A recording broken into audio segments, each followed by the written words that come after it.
கணைய பிரச்சனை, கணைய வீக்கம், கணையத்தில் கல், இதெல்லாம் அடிப்படை காரணங்கள் அப்படின்னு கேட்டிங்கன்னா அதிகமாக மது அருந்துறது, உணவு பழக்கங்கள் மிக மோசமாக இருக்குது. இது 2 தான் சொல்லுவேன்.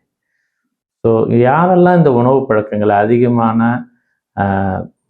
மசாலா சாப்பிட்றாங்களோ, உடல் எந்த அளவுக்கு மசாலா சாப்பிட்றீங்களோ அதை ஆல்கலைனாக மாற்றுற வேலையே இந்த கணையத்துடைய வேலை தான்.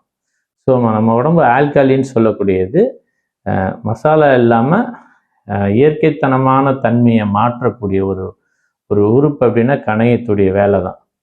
இப்போ அந்த உறுப்பை நீங்கள் அதிகமாக புளிப்புத்தன்மை உள்ள உணவு, மதுகள், ஸோ அதிகமாக நீங்கள் காரம் உள்ள உணவுகள், சுவை அதிகம் உள்ள உணவுகள் அதிகமாக கொடுத்துக்கிட்டே இருக்கீங்க. 3 வேலை எப்போ பாரு வறுத்தது, பொரிச்சது, எண்ணெய் பொருள், இந்த மாதிரி சாப்பிட்டா இந்த வயிறு எவ்வளோதாங்க அந்த கெப்பாசிட்டி இருக்கும் ஜீரணம் பண்ண.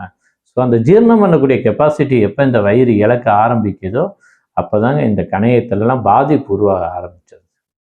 தயவு செய்து கணைய வலி சாதாரண வலி கிடையாது. வந்துருச்சுன்னா அந்த வலி எல்லா வலியிலும் உச்சத்தில் நிற்கும். தாங்க முடியாமல் துடிக்கக்கூடிய ஒரு வலி அப்படின்னா இந்த கணையத்துடைய வயிற்று வலி தான் சொல்வேன்.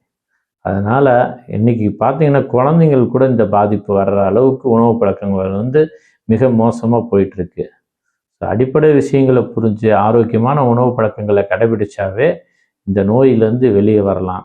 இளைய தலைமுறை இந்த ஆல்கஹாலின் அதிகமாக மது அருந்தக்கூடிய பழக்கங்கள் உருவாகிட்டு இருக்கு. ஸோ அதுவும் நம்ம தடுக்கலை அப்படின்னா அவர்கள் விரைவாக பல நோய்களுக்கு உட்படுத்தப்படுவார்கள்.